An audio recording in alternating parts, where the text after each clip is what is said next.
Bem-vindos ao podcast O Sangue que há em Nós, um projeto da Associação Portuguesa contra a Leucemia em colaboração com a International Myeloma Foundation. Queremos promover a literacia em saúde de pessoas com doença hemato-oncológica. Nestes episódios vamos estar à conversa com especialistas, doentes, famílias e entrar no mundo dos cancros do sangue. O meu nome é Teresa Bizarro. Neste episódio falamos sobre direitos do doente. Está connosco Luísa Almeida, assistente social no Instituto Português de Oncologia de Lisboa. Olá. Bem-vinda ao podcast O Sangue que há em Nós. Muito obrigada por ter aceitado o nosso convite. Começo pelo dia, se calhar o dia do diagnóstico. O que é que o doente, no dia do diagnóstico, em termos práticos, para além da doença, deve fazer? Olá, bom dia, obrigada pelo convite, é um prazer estar aqui. Para além de tratar de questões de exames, marcações, etc., há algumas coisas que são importantes tratar em termos de direito, em termos vida práticos, cotidiana. Sim, principalmente da salvaguarda de questões económicas e de sustentabilidade do agregado familiar. Primeira coisa a perceber, se trabalha, se pode continuar a trabalhar ou não. Se não puder continuar a trabalhar, levar logo um certificado de incapacidade temporária, que nós chamamos a baixa, ok? Porque é isto que vai permitir manter algum rendimento financeiro mensalmente e ter alguma fonte de rendimento. Independentemente de ser uma doença com um tratamento mais prolongado, as baixas são iguais para toda a gente, portanto é chato, mas de 30 em 30 dias, não pode esquecer de renovar. Para além da baixa, convém trazer o atestado multiusos, seja na primeira consulta, seja na segunda, mas convém levar o atestado multiusos porque isso também vai permitir tratar de alguns direitos e benefícios, as questões fiscais, as questões das taxas moderadoras e dar aqui início à ativação daquilo que é possível a pessoa estar um bocadinho mais protegida nesta situação de doença. Em termos gerais, quais são os principais direitos do doente oncológico? Em termos da doença oncológica, os direitos não são específicos da doença oncológica, são específicos da doença, ponto. A pessoa são tem direito específicos da doença com uma incapacidade, é isso? Com uma incapacidade para o trabalho. Para o trabalho. Não é obrigatório que a doença seja... Por exemplo, para ter direito à baixa não é preciso ter uma doença oncológica ou uma doença prolongada ou crónica. Sim. Basta estar com uma gripe ou com uma pneumonia, coisas que podem ser resolvidas. Pronto.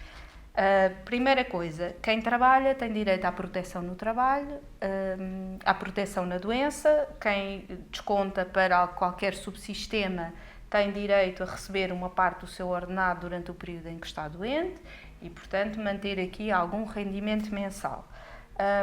Trabalhadores independentes também estão... Trabalhadores independentes também. A diferença aqui é o trabalhador por conta de outrem tem direito a praticamente 3 anos de baixa, o trabalhador independente tem direito a 1 ano de baixa. E essa é a diferença principal. Que pode pesar numa doença como esta. Prolongada às vezes não é fácil, mas é um direito transversal a qualquer pessoa que por incapacidade, por motivo de doença, não pode trabalhar. Pronto. Depois, em termos do atestado multiusos que os doentes oncológicos têm direito, outras doenças também, não da mesma forma automática, porque na doença oncológica, quando eu sou diagnosticada, posso pedir o atestado logo no hospital. Noutras situações de outras patologias isso não é possível, mas o atestado multiusos dá direito às mesmas coisas. Benefícios fiscais, IRS, selo do carro, isenção das taxas moderadoras. O atestado automático que tem os 60%. Pode dar também direito a negociar com a operadora de telecomunicações a mensalidade. Convém ver na Câmara Municipal onde nós moramos se existem benefícios a nível do IMI e do pagamento da água para pessoas portadoras de atestado multiusos. Algumas câmaras têm esses benefícios, mas lá está, como são coisas camarárias, depende do sítio onde a pessoa vive. Ainda a prestação social para a inclusão, que é um apoio da segurança social esse sim depende de alguns critérios, nomeadamente a questão económica, ou seja, a pessoa para ter direito à prestação social para a inclusão, se tiver 60% de incapacidade, tem que ter um rendimento inferior ao salário mínimo nacional e menos de 55 anos. É um dos critérios. Um dos direitos também eu acho que é o acesso à informação, não é? O direito à informação médica, sempre. Esse é um direito geral que está na Carta dos Direitos do Doente e isso está exibido em todos os centros de saúde, hospitais, está publicitado, assim como o direito à uma segunda opinião. Eu posso sempre e tenho sempre direito a enviar o meu processo clínico para outro sítio qualquer e pedir uma segunda opinião. Isso são direitos que estão consagrados na Carta dos Direitos do Doente, portanto, não é específico da doença oncológica, é um direito que qualquer um de nós tem. Estamos a falar de pessoas que enfrentam doenças normalmente com uma carga muito pesada e, portanto, uma alteração do cotidiano muito repentina e, de repente, têm também lidar com este lado mais prático e mais pragmático da vida. Existem também apoios para ajudar as pessoas a lidar em paralelo, não só com a doença, mas também com este lado mais prático da vida. Pessoas e famílias, porque muitas vezes toda a família é afetada, não é?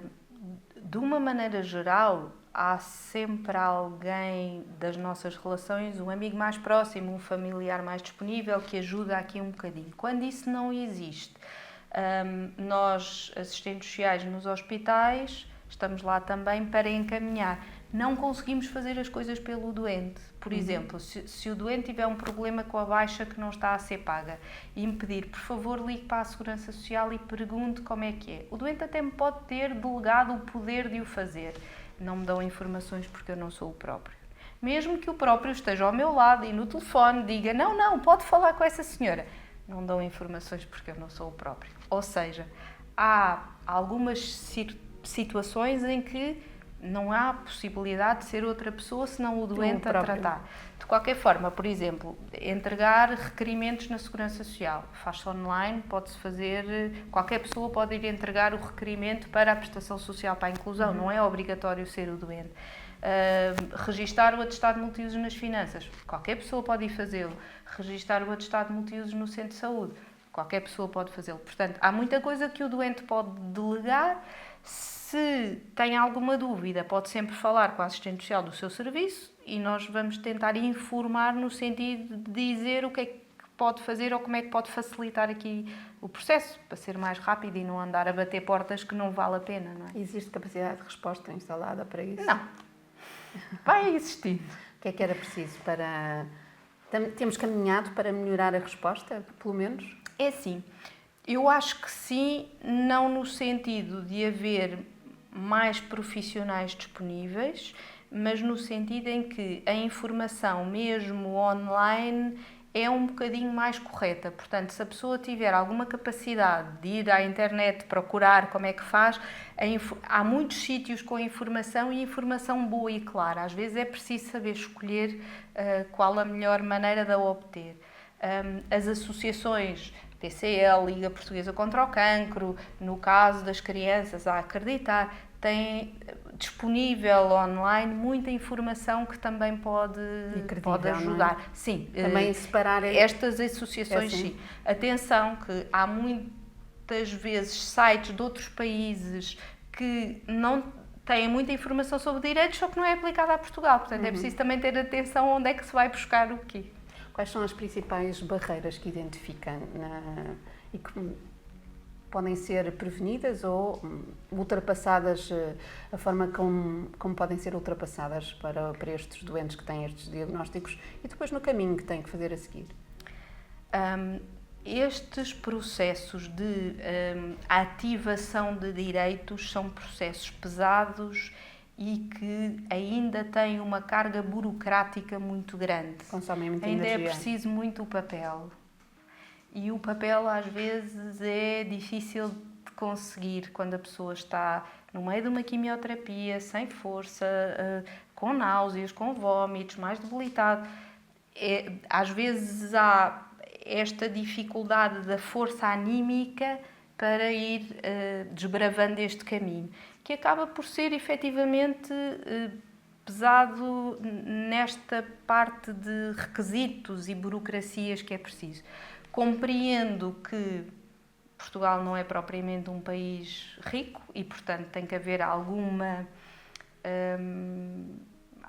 regra, algum rigor na atribuição dos apoios e dos benefícios, mas também não era preciso exagerar, acho eu. Há coisas que acabam por ser um bocadinho, às vezes, tontas. A barreira burocrática. Sim. Conselhos práticos para poder ultrapassar essas barreiras burocráticas? Tentar recolher o máximo de informação e o máximo de documentação antes de ir perder tempo para uma fila da Segurança Social ou das Finanças. Perceber exatamente e ler com atenção. Às vezes é só perder um bocadinho de tempo e ler as regras de preenchimento de documentos a apresentar. Levem tudo, não vale a pena estar 3 horas na fila da loja do cidadão para tirar uma senha para ir para a Segurança Social se depois eu não levo metade dos documentos. As coisas estão escritas, até mesmo os próprios impressos têm a documentação. Às vezes nós fazemos as coisas um bocadinho enviosadas, tipo, é só para preencher isto, agora já está. Perder às vezes 10 minutos a ler a informação o mais, da fonte o mais possível, para não ser em vão aquela batalha. Já é tão difícil sair de casa, estar ali aquele tempo todo para ser atendido, ao menos que quando vá já tenha a pastinha com os documentos e com os papéis para poder entregar, sabendo que corre mesmo assim o risco de faltar qualquer coisa. Da experiência que tem, a resposta ainda assim que o Estado consegue dar a estas pessoas é suficiente? Não. A partir do momento em que eu tenho doentes oncológicos que não tinham uma base de rendimento muito baixa e em que os apoios que dou são no máximo de 300 euros, viver com 500 ou 600 euros nos dias de hoje, com rendas para pagar, os filhos na mesma, não, de todo. Há muito pouca capacidade para adequar aquilo que se paga a cada situação em concreto. É muito coisas taxadas. Tenho direito a isto, ponto. Quer receba 6.000 euros, quer receba 300. Não, de todo. Sabemos que há soluções para quem tem um crédito de habitação, que pode ter direito a renegociar a sua prestação. Também existem soluções para quem tem um arrendamento? Não, existem estas linhas agora de arrendamento que o Governo publicou há pouco tempo, mas há muitas pessoas que têm um contrato de arrendamento assinado com um senhorio privado e o senhorio privado não tem qualquer obrigatoriedade em diminuir a renda ou ter mais simpatia ou compaixão por a situação em que a pessoa está naquele momento. Porque só por simpatia ou compaixão, porque legalmente não há nada que obrigue a diminuir o valor da renda porque a pessoa está numa situação de doença. Volto um bocadinho à questão inicial. Os doentes que têm o diagnóstico, quais são, em termos práticos, e só em jeito de conselho para terminarmos, os passos que devem dar de imediato?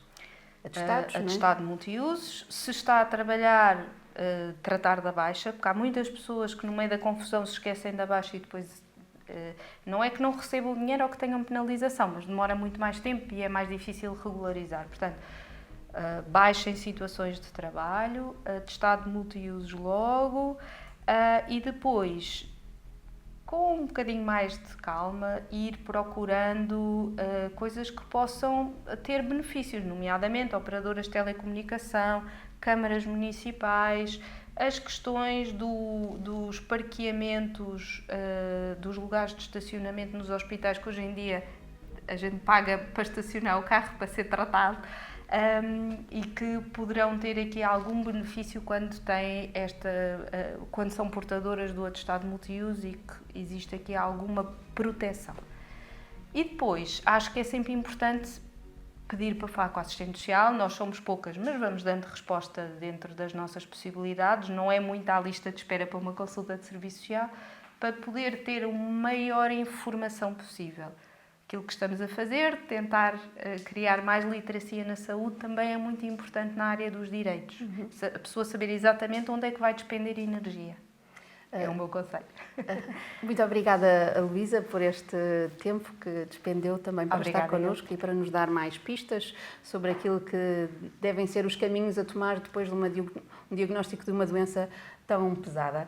Termina aqui este episódio de O Sangue que Há em Nós. Agradecemos a disponibilidade da Luísa Almeida, assistente social no IPO de Lisboa. Agradecemos-lhe também a si, que esteve connosco e que nos acompanhou, e esperamos ter contribuído para uma melhor compreensão dos direitos dos doentes. Este episódio do podcast do Sangue que Há em Nós vai estar disponível no site da APCL, também no canal do YouTube da APCL e no Spotify, tal como todos os episódios desta série. Continue connosco, veja todos estes episódios, esperamos chegar até si e levar-lhe mais informação e um bocadinho mais de conhecimento sobre o mundo dos cancros do sangue.